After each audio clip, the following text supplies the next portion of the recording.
To the main eventers now. First up, with 8 straight victories, this knockout artist is one punch away now from a UFC title shot. Please welcome Anthony Rumble Johnson. Thank you. And a question for Conor. You had said that you were interested in clearing out the division, and it was going to start with your reign coming up here with Dennis Siver. Can you explain exactly why you wanted this fight? A lot of people seem to think that it's, I don't know, a mismatch of sorts. It is a mismatch. I'm gonna whoop his ass. I'm gonna collect the checks, and then I'm gone.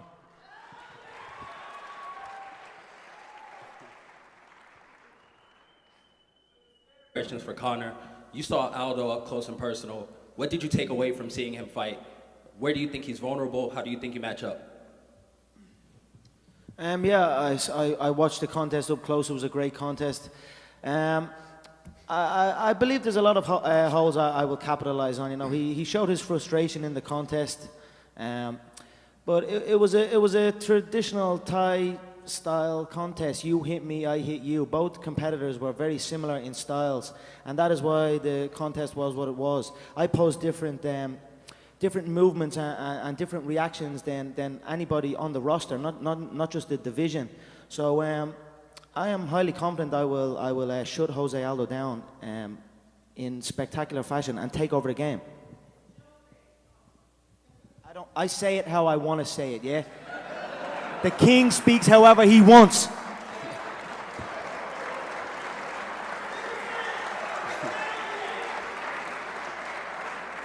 Once again from KLAS. Conor, let me ask you, you burst onto the scene. There's so many great fighters up here and great fights over the next 3 months, terrific fighters.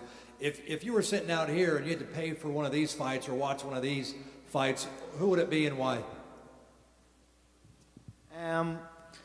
As an employee of the UFC, I would pay for every single one. But you know, there's a lot of great stars up here, a lot of huge fights. But let's see by the end of 2015. Let's see who has the highest pay-per-view numbers. Let's see who has the highest gate. Let's see who has the highest attendance. You know, because I am setting up for that, and we are in talks for big things. So again, I won't look past Dennis. I will look through him, exactly where I plan on going, and then carry on. But I believe 2015 will be my year. I know a lot of the featherweights are bitching and moaning and hating on it, you know, but they don't have to love it. They can even hate it, but they will be forced to accept it.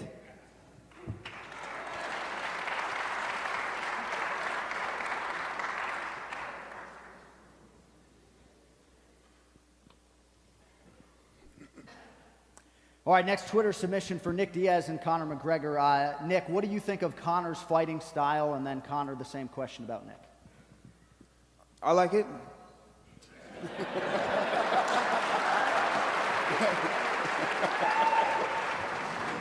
I like it too. Back to Conor McGregor. Do you see any aspect of Dennis Siver's fighting style that will be a threat come January? I feel extremely confident that I will use my movement to freeze Dennis, I believe. He's a compact fighter as it is. I will use my movement to freeze him, and then I will take his head clean off and raise it in beautiful Boston City, you know, Ireland #2, I like to call it.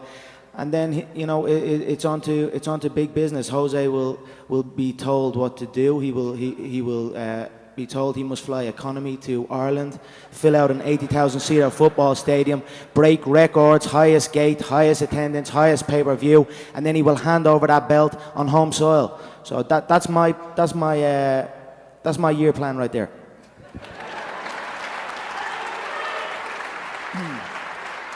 All right, Conor, thank you very much. This one will go right back to you, Mr. McGregor, also to John Jones. Who inspires you guys when you need to be motivated for your next fight? Who motivates you when you need to be motivated for your next fight? What is your source of motivation? For me, I am self-motivated. You know, I show up every day and I grind it out. You know, I train intelligently, I train smart.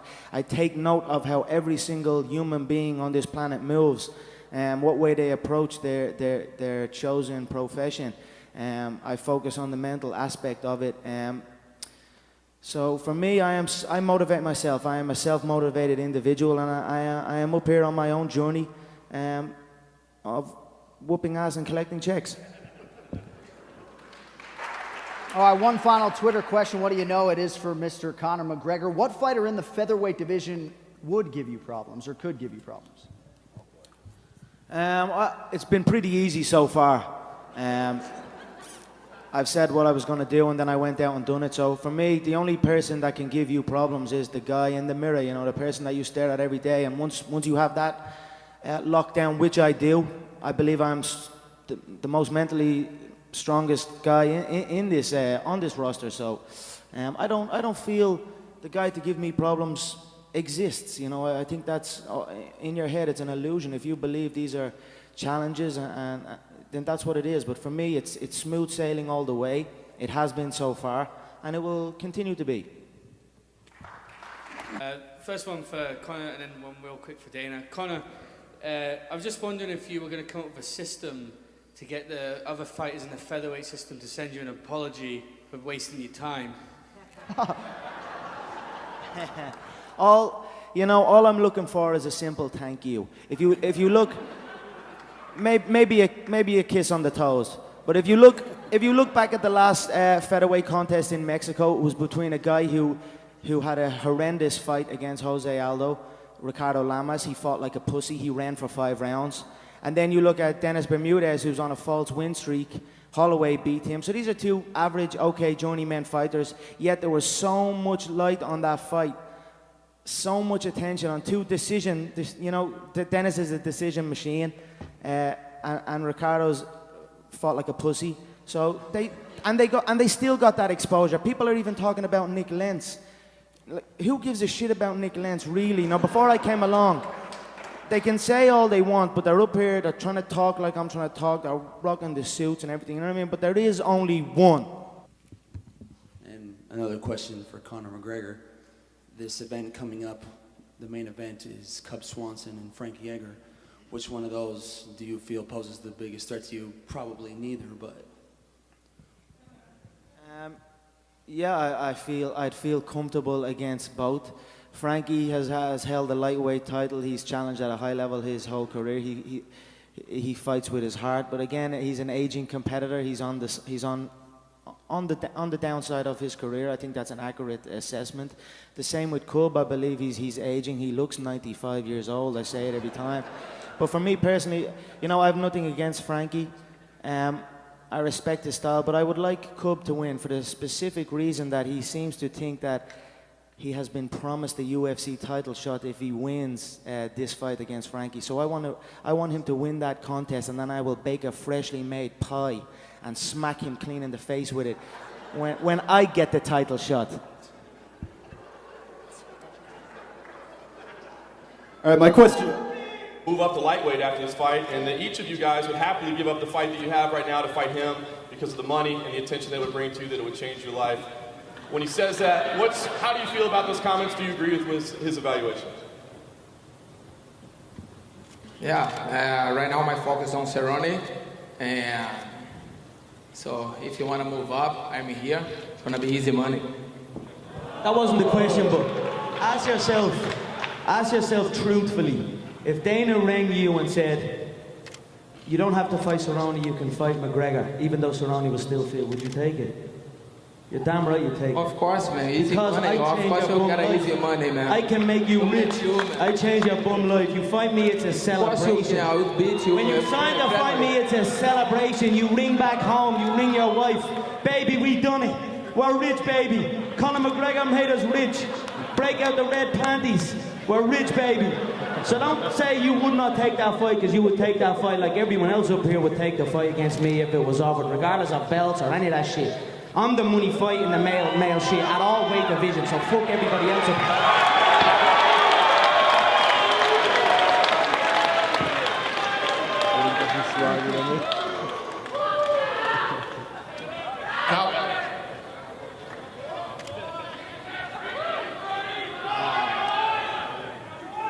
Yeah. It's red panty night when you decide to fight me, yeah? Back at home with your wife. It's a celebration. Conor has no right coming to 55. There's no way he's not going to stand a chance. We're too big for him. We're too strong. So you can take your little English ass and get on. You're too slow and too stiff. You're stiff as a board. I'd snap you in half. And that's it. I see stiffness when I look in that 155-pound division. Slow, stiff. I feel like they're stuck in the mud almost. The featherweights, they hit like flyweights. So it's nice down there just destroying them and killing that whole division. But I have my eye on that 155 division and I see them all stuck in the mud in there. So we'll see over time. But guess what? Have I been wrong yet? Have I been wrong yet? No. You have a monster right here at 45, Aldo about to beat your ass. You beat nobody. You think you're going to come to 155 and make a statement? Come on, man. Sit the fuck down.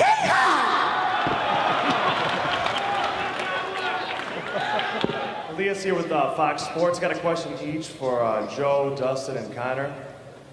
Joe, you're finally getting attention at big events like this. Another spin-off of my name. You're welcome, Dana and Lorenzo and Frank. You're welcome. All right. So, Joe, you're a part of big events, the likes of which Conor seems to really relish and enjoy. For you, so far, how do you feel? Are they giving you extra energy, or is it just part of the job so far? Yeah, for me, you know, it's great to be up here, experienced a whole lot, but you know, my job is to fight, and that's what I love doing, and that's what I'm going to continue to do, just keep beating people. Thanks, Joe. And Dustin, obviously you've got a huge fight right here and a big challenge. Is any small part of this fight, though, an extra appeal in your mind, like the idea of getting a rematch with Conor? You said you wanted it. Duffy is his own challenge in right, but being that he's the last guy to beat Conor, does that add any extra fuel to the fire for you? I said it's the only appeal. That fight is the only appeal to win, so you can get maybe climb back up and get to fight me and get that money fight. Yeah, you know, right now my focus is on Joe Duffy. I'm excited to be part of another main event. Irish fans are familiar with me, so I'm going to go over to Dublin, and I'm excited about that. I'm ready for that step in my career right now. You know, it's a big fight. Big things happen after you win main events, and that's what I plan on doing. Thanks. And Conor, you've answered the first two, but this one's actually for you, over here to your right. Obviously, you've got bigger things on your mind and in your mind, but if the fight made sense money-wise eventually, would you like to avenge that loss to Joe Duffy? 100%. If the money's right, if he can climb up, and this is a great opportunity for each man to climb back into the lottery ticket. You know what I mean? So, I wish them well. And when they announced the fight, I said it's good business because you've got to build up other schmucks to make a fight with me. So allow them to keep doing that. It's intelligent business, and that's why the UFC is where it is. Chris Matthews with KLAS TV. And Conor, let me ask you, at this thing last spring, when I asked you what your plans were, Conor, for 2015, you mentioned I'm going to go out and I'm going to break the records, I'm going to break the live pay-per-view and the numbers and so forth. Now, what does Mystic Mac have to say about 2016? 2016, well, the end of 2015 means the end of the featherweight division. They are all dead in the water. It's done. If the Brazilian shows up, I hope he does. Who knows? He's petrified. He's the so-called pound for pound #1, but he's quaking in his boots over there. You know what I mean? So I don't know. I hope he shows up. But if he shows up December 12th, the division will be killed, like I predicted. And then it's on to the 155 stuck in the mud division. How big deal you want McGregor with the full count? I mean, obviously that would be fucking ideal. You know, I fought the guy on 2 weeks' notice, but I mean, let's see if this guy stays in the featherweight division long enough to fight me. I fought you on 3 weeks' notice too. No, you did not. Let's make a bet here. If you fucking have the how much? Do anything. With that $500,000. You're making bets with that $500,000 I gave you? 48,000 you went from. You went from 48,000 to $500,000. Thank me and be grateful. Be grateful. Okay, you done fucking talking now? Take this fight on 2 weeks' notice with me, motherfucker, and I'll whoop your ass. 2 weeks, 3 weeks, I butchered your face. I KO'd you. You were curled up like a bitch. You were curled up like a bitch. You were curled up like a bitch. I butchered your body. You couldn't even lift your hands up. You couldn't even lift your hands up. You can do that all you want, but at the end of the day, the knockout speaks for itself, and you hit the deck like a bitch.